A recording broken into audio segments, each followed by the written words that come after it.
thank you very much for, especially Jennifer, for inviting me. I'm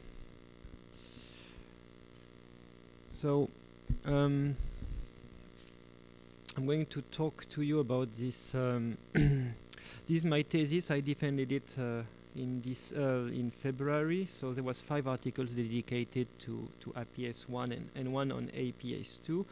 You can, well, you will have the slides, so you will be able to download it for free if you want. It's in English, so you have all the data about different aspects and not only quality of life.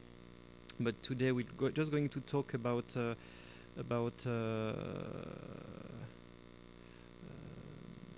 a second, is it my talk or do we have 2 talks about? Just checking because it looks a bit. Yeah, that's this one. That's okay. It's not a big difference, but I just changed some things. Yes. Yeah, I just wanted to say we were talking about quality of life.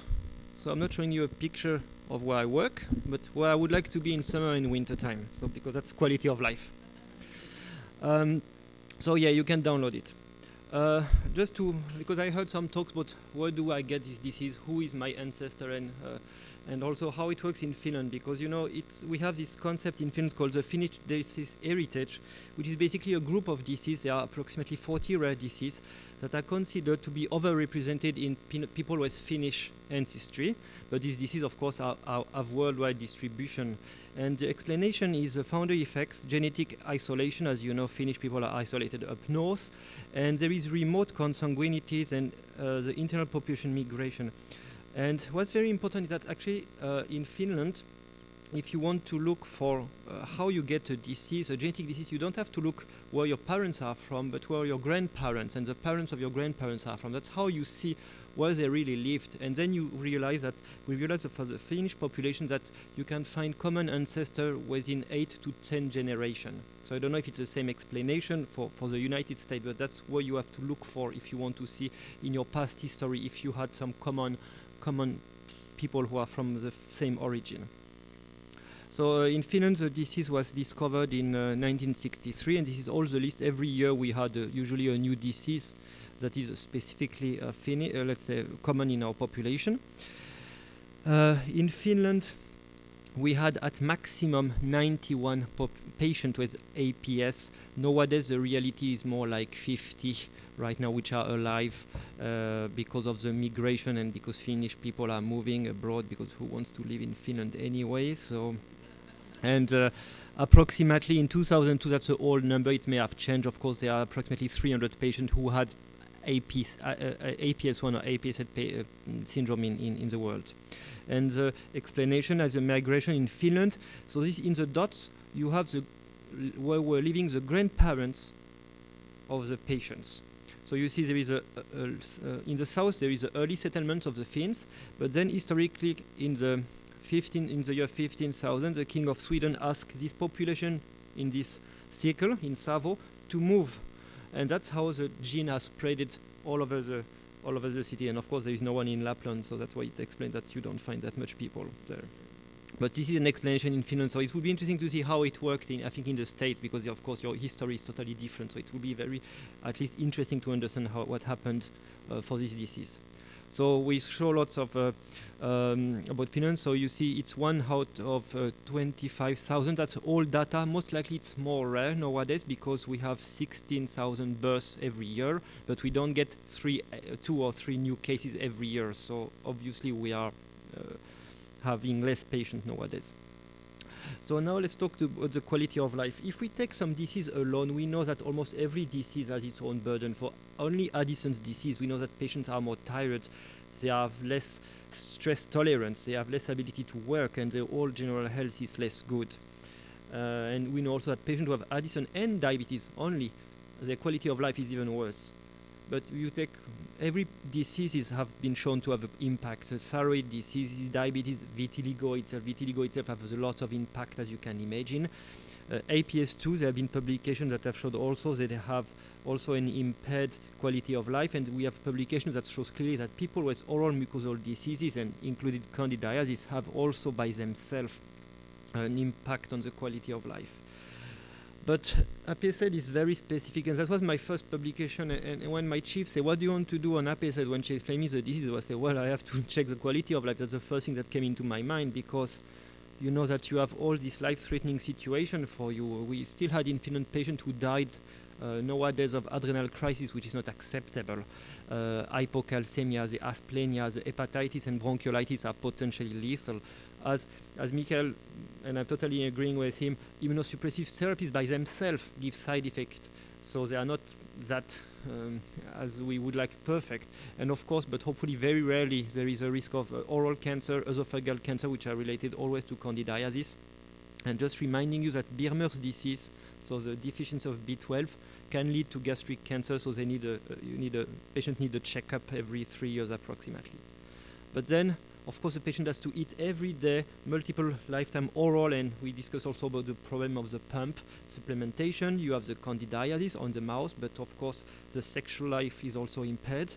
For the young woman to know that you may be not going to have a child is something that just by itself is impacting. For the eye involvement, we have patients in Finland which are blind. You can have depression, and depression can have different causes by themselves in the disease. You have the skin, only vitiligo by itself can impact. And you have, of course, the fear of knowing what's going to happen next, and also the personal familial experience. We have patients who had elder brother which is dead, so you know when you are the younger brother and you know what can happen, that makes, I think, quite a lot of things just for one single person. So that was logic for me to do this first study. And another way to see APS is by this, how I see APS is that you have the handicap, the treatment hassle, the body image, and of course the problem of the all that impact on the quality of life. And we have strangely very few data. I will explain you the result, but very few data in the literature, a little bit in 2002 in Norway, but nothing much. And before I talk, because I'm going to give you the vision of Finland, and as I said to Jennifer, the patients that we are totally different cohort. So first, the quality of life study, it's a snapshot. So as you can see on this picture, you can take 4 pictures of the same place at different time. It will give you a different image. So what I'm going to show you is just a one-time point that I did in Finland.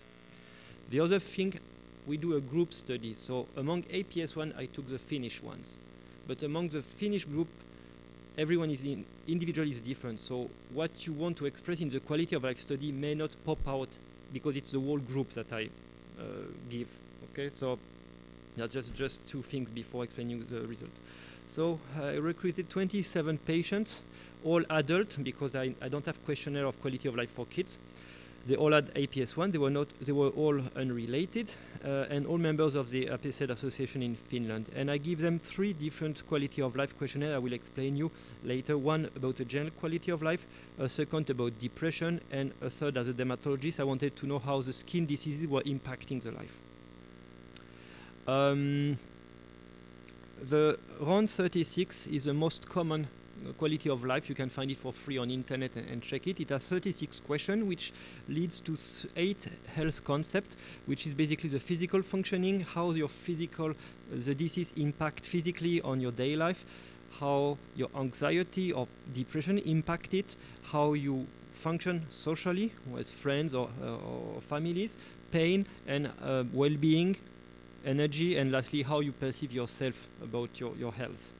The ABDI is a depression questionnaire with 13 questions, and the higher you score, the more likely you are to be depressed. And lastly, we have a dermatology quality life index, which is 10 questions about 1 symptoms, but we ask you how you feel last week. So we give them 3 different questionnaires for the skin, 1 for candidiasis, 1 for vitiligo, and 1 for alopecia. I will explain it. So just to make you, so it's not too abstract what does this round 36. An example of question for physical functioning is, does your health limit you in climbing 1 flight of stairs? So you have to answer yes, no, a little bit, etc. Physical role limitation is about how you felt last month. So have you had any of the following problem with your work as a result of your physical health? And then you have different items to answer. Emotional roles, it's exactly the same thing, but it's about how anxiety and depression impact it. Social functioning, we ask you how it interferes in social activities. Pain, well, that's easy to understand. And well-being is, have you been a happy person during the last months? did you feel tired during the last month? And an example of general health perception question is, I am as healthy as anybody I know. And you have to put yes, no, a little bit, or etc. So the result, so you can see I got a very good 96% of the people answered because they are members of the association, which shows that they are very motivated. I got, in our cohort, we have mainly more women than men in Finland. But as you can see, the mean age of my cohort is way older than you in the States. My cohort is 40 years old. And they have been diagnosed between 8 and 6 years old. You see that there's still a bit of range from 1 year to 19. And you see that the mean duration of APS1 in this patient is 36 years. So I have an old cohort of people who have been living their life with APS1. So this is a typical graph that you see. Candidiasis is very prevalent. We have the classical triad in Finland. We have lots of eye manifestation, but then very few kidney hepatitis, and hopefully only one patient in my cohort has had tongue cancer, and she's fine.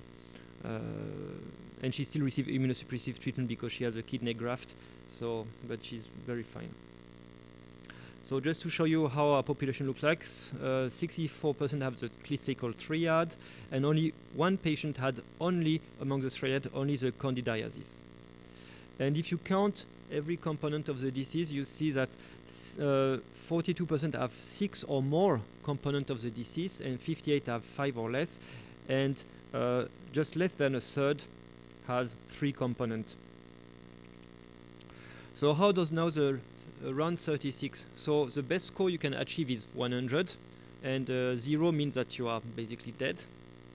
So you can see that in blue you have the total, so you basically score quite good for the physical aspect, but you can see that what about fatigue suddenly falls. Your general health perception is quite low also, and a bit of lower well-being. And as you can notice, in red we have the score for the woman, and in blue, in green for the men. Of course, there is a bit less. So the women tend to be more affected. However, statistically, when you use group statistics, there is no difference between men and women, despite you see the graph difference. So playing with statistics, we try to find if there was explanation.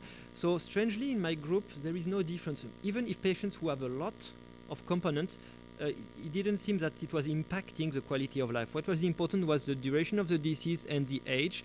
Patients which were older were more tired, the well-being was more down, and the general health impairment was again lower. And which makes sense is that being tired, having less vitality, and your general health and social functioning are all together, which makes sense. If you're tired, you have less vitality, you don't want to go out, you don't meet friends. That was what Pablo was talking about. That was the illustration. For the depression score, the score was very low, 3, it's like almost nothing. The male tend to be a bit more depressed, because I guess the women are stronger, but it's not statistically significant. We had still a few patients who scored moderate to severe depressive symptoms, which means that they would need antidepressive treatment. And actually 4 of my cohort patients were taking antidepressive treatment. 2 were very fine, they have 0, but 2 obviously were not very well treated. And actually I heard sadly on before leaving to Toronto that one of our patients tried to commit suicide. So I'll try to see if it was really related to APS or something different. But again, no association between a high score and any of the clinical manifestation. The only thing that I found is that the score was lower, meaning less depressed, with an elevated age and a long duration of APS, and I will explain you what it means. But there was no relation with having the disease very early. There was no association with having a lot of manifestation. And again, you had a correlation between being tired, having less social activity, a general health impairment, and the score is get higher. Again, it makes sense. You less go out, you don't see people, you get more depressed. That just makes sense. And lastly, for the skin, as you can see, I got few patients answering for vitiligo. The score is almost 0. And again, I will explain you why it's so normal here in Finland. For the hair loss, the score was not that high, but mainly the female patient, of course, who had lost completely their hairs were more affected. Men were okay with being bald, which makes sense. and small alopecia doesn't seem to impact too much. And for candidiasis, 21 patients answered. Again, the score is exceedingly normal, and 15 of my patients said there is no problem last week. Again, I will explain you why. And I didn't find any link between high score and depression or diminished quality of life. So why the vitiligo is not that affecting our patient? This is one of my patients. She has vitiligo. As you see, she's as white as the sheet of the examination, and it's because she has a complete vitiligo. So, and because Finnish people have a very fair skin, so for her, she is not affected. But of course, if she was Hispanic or black, it would be totally different, the result.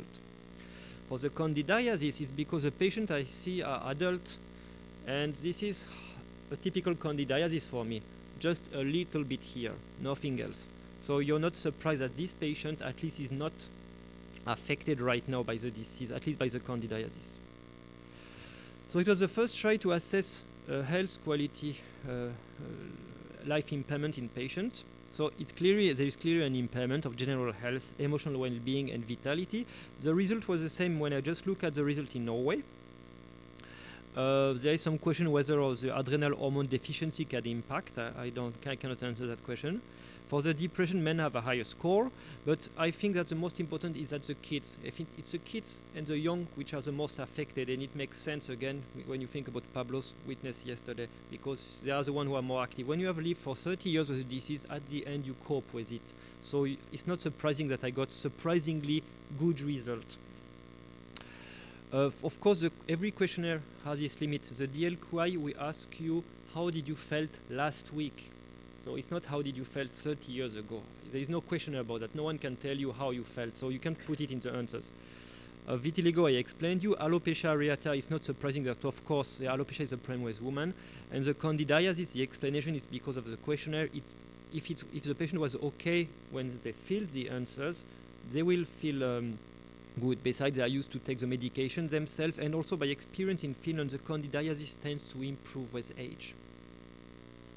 Of course, I got a small sample. I didn't have any control group, but for APS it is difficult to find a perfect control group, so it should be a patient with other diseases, autoimmune, Addison's disease, or diabetes. And I told you the limitation of the DLQI.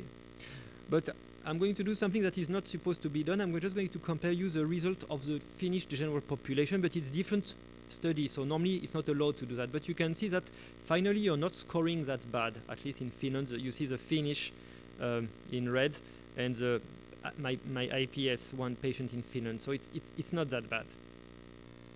And also I made a study with Addison's disease patient and APS2 patient, and you have now in pink again the APS1, and see that APS2 patient and Addison patients are doing way worse. And again, the explanation is because APS2 patients have the disease when they are older, when they are 40. So they just discover suddenly the disease, so they don't cope with it. But again, I think that because people with APS1 have been diagnosed so young, you get used at some point with the disease that it doesn't, because you have anyway to live. So you adapt yourself to the situation, so it impacts you less.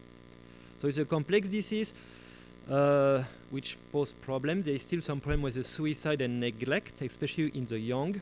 Of course, we had patients who feel also in Finland abandoned. We have exactly the same problem, even though we know better the disease. I can tell you that not everyone knows about APS1 in Finland.